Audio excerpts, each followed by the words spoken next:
5 sekawan ke sarang penyelundup. Bagian 18. Tabir rahasia mulai tersingkap. Sewaktu George sedang sibuk membuka sekerup terakhir, sekonyong-konyong terdengar pintu diketuk dari luar. George terkejut, tubuhnya mengejang, tetapi ia tak menjawab. Ia khawatir yang mengetuk itu Blok, atau Pak Lenoir. George, kau ada di dalam. George merasa lega, karena didengarnya suara Julian. Ia bergegas membukakan pintu. Julian dan Dick masuk, diikuti oleh Anne dan Maribel. George segera menutup pintu kembali dan langsung menguncinya. Rumah Tuan Barling tertutup rapat, dia sendiri pergi berlibur, kata Julian. Jadi kami tak bisa masuk untuk memeriksa. Kau sedang mengapa tadi, George? Membuka papan alas sebelah atas bangku ini, kata George. Diceritakannya tentang sekerup yang ditemukan olehnya di lantai. Anak-anak berkerumun dengan penuh minat. Hebat, George, kata Dick. Sini, biar aku saja membuka sekerup selanjutnya. Jangan, ini pekerjaanku, kata George. Dicabutnya sekerup terakhir, kemudian diangkatnya papan bangku sebelah atas. Papan itu terangkat seperti tingkap. Anak-anak memandang ke dalam peti. Mereka agak takut, karena tak tahu apa yang terdapat di dalamnya. Mereka heran dan agak kecewa, ketika ternyata bahwa sebelah dalam bangku itu kosong. Bangku itu ternyata sebuah peti yang bertutup sebelah atasnya, dan bisa diduduki. Yah, mengecewakan, kata Dick. Ditutupnya kembali papan yang menyerupai tingkap itu. Kurasa yang kau dengar tadi malam bukan bunyi sekerup diputar, George. Itu cuma sangkaanmu belaka. Tidak mungkin, jawab George singkat. Tingkap dibukanya lagi, lalu ia masuk ke dalam.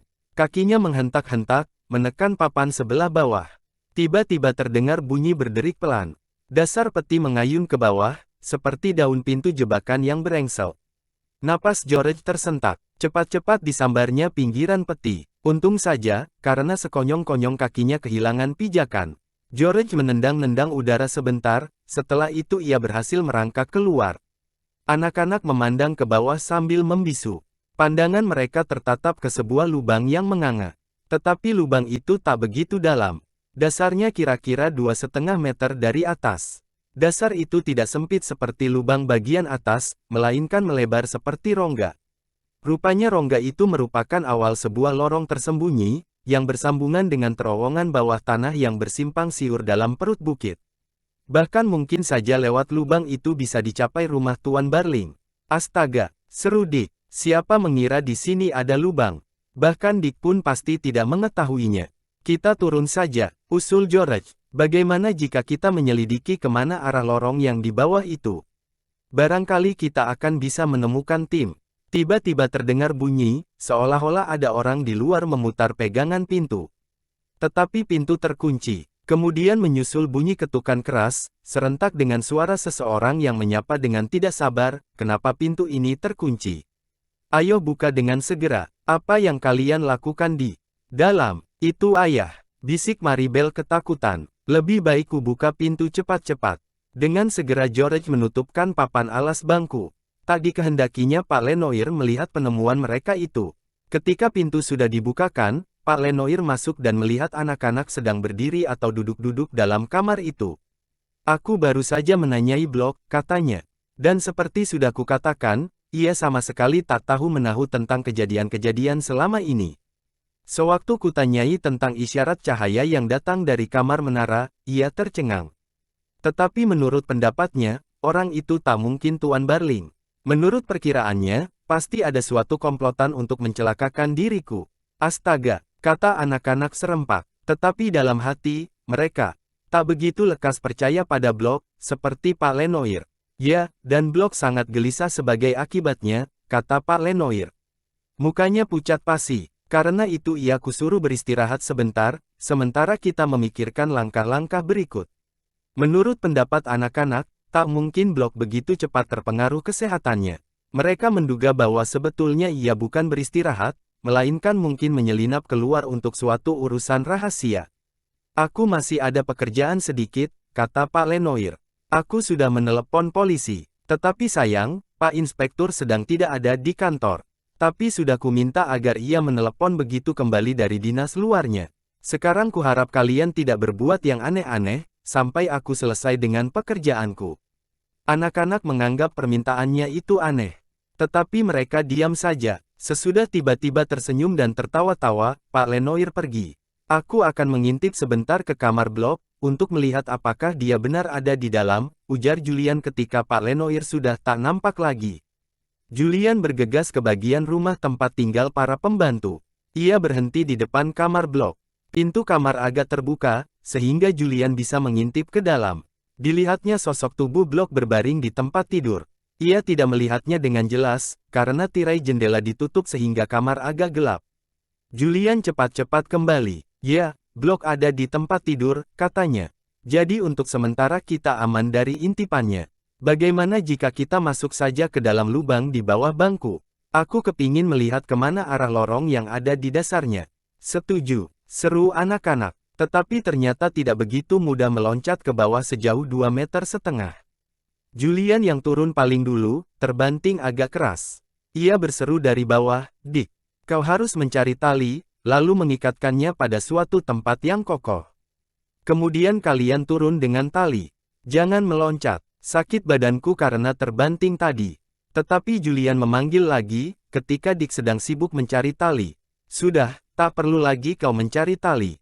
Baru kulihat bahwa di sisi lubang terdapat lekuk-lekuk yang bisa dipakai sebagai tempat berpegang atau berpijak." Anak-anak turun satu persatu, sambil meraba-raba mencari lekuk yang dimaksudkan oleh Julian. George ketika sedang turun tiba-tiba salah raba. Ia terpeleset, lalu jatuh. Tetapi tak sampai kesakitan. Seperti telah terduga, rongga tempat anak-anak berada saat itu merupakan awal dari sebuah lorong tersembunyi. Tetapi lorong itu tidak mendatar seperti yang lain-lainnya, melainkan berpangkal pada sebuah tangga yang mengarah ke bawah. Sesampai di dasar tangga, mereka berhadapan dengan rongga lain. Dari situ berpencaran lorong-lorong yang rupanya bersimpang siur dalam perut bukit.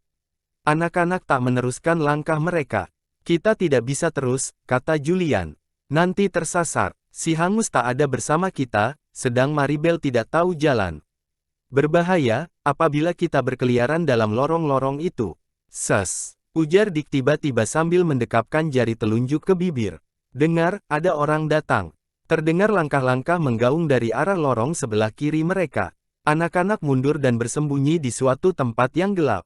Julian cepat-cepat memadamkan senternya. "Mereka berdua," bisik Anne, sementara nampak dua sosok tubuh keluar dari sebuah lorong yang letaknya berdekatan dengan mereka. Orang yang satu kurus tinggi. Dan yang seorang lagi, astaga, orang itu Blok. Kalau bukan Blok, pasti saudara kembarnya. Kedua orang itu berbicara bisik-bisik. Jadi tak mungkin yang satu Blok, karena orang yang mereka lihat itu bisa mendengar dengan jelas. Lagi pula, bukankah Blok berbaring di tempat tidurnya? Tak sampai 10 menit sebelumnya, Julian masih melihatnya terbujur di atas. Kalau begitu, ternyata ada dua orang yang serupa, pikir George. Kemungkinan itu sudah terpikir juga olehnya, kedua orang tadi menghilang lagi masuk lorong lain. Cahaya senter mereka makin lama makin suram, dan akhirnya tak kelihatan lagi. Suara mereka bercakap-cakap menggema samar dalam telinga anak-anak. "Bagaimana, kita ikuti mereka?" tanya Dick. "Jangan," kata Julian. "Nanti kita kehilangan jejak mereka, dan tersasar dalam lorong-lorong ini. Dan bagaimana jika mereka sekonyong-konyong berbalik? Pasti kita akan ketahuan. Bisa gawat kalau hal itu terjadi. Aku merasa pasti, orang yang satu lagi adalah Tuan Barling," kata Anne dengan sekonyong-konyong. "Aku tak bisa melihat mukanya, karena terlindung di balik bayangan senter.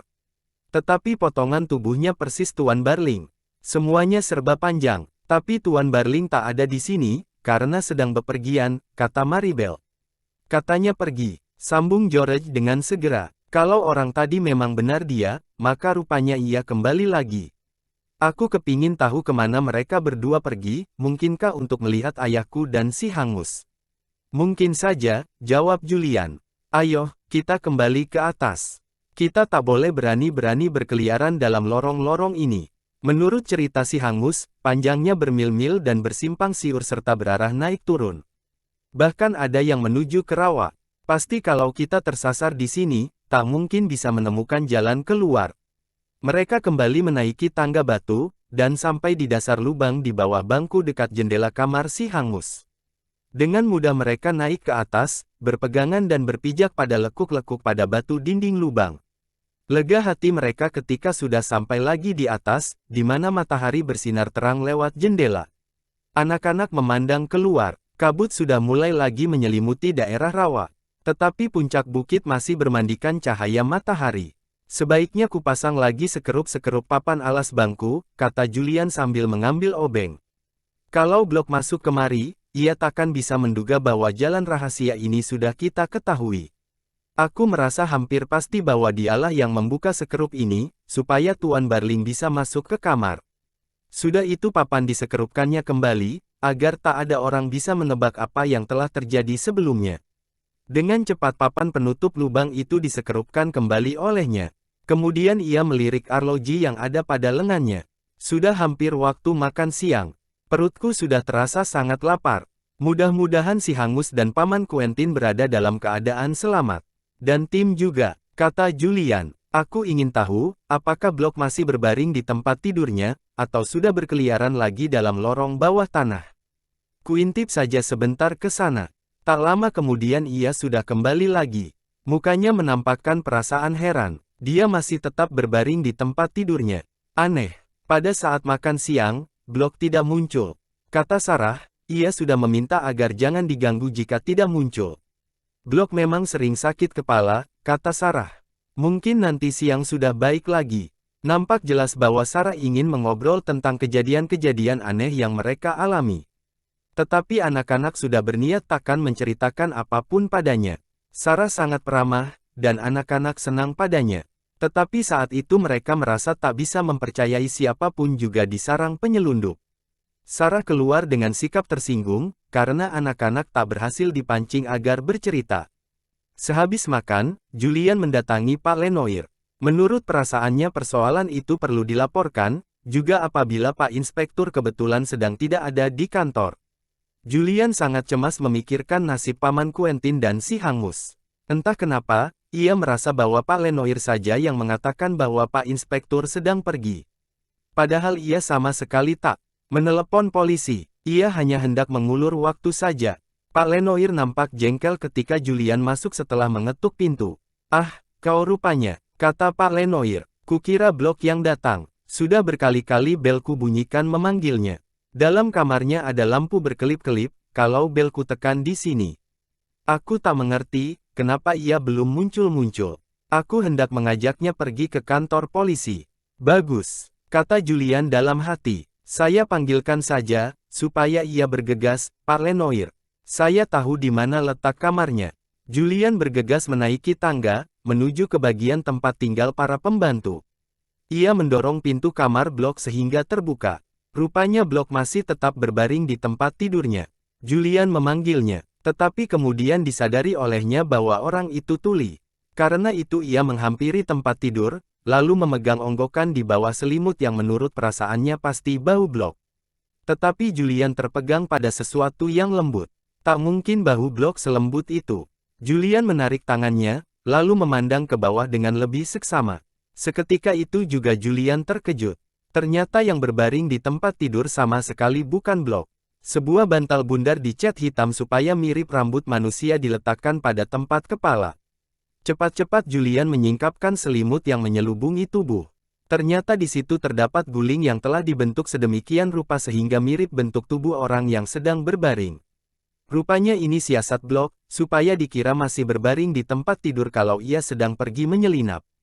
Kata Julian seorang diri. Kalau begitu memang Blok yang kami lihat dalam lorong bawah tanah tadi pagi. Dan memang Blok yang dilihat oleh George sedang bercakap-cakap dengan Tuan Barling kemarin malam, ketika anak itu kebetulan lewat di depan jendela rumah orang itu. Dan ternyata ia juga tidak tuli. Blok seorang bandit yang sangat licik dan penipu.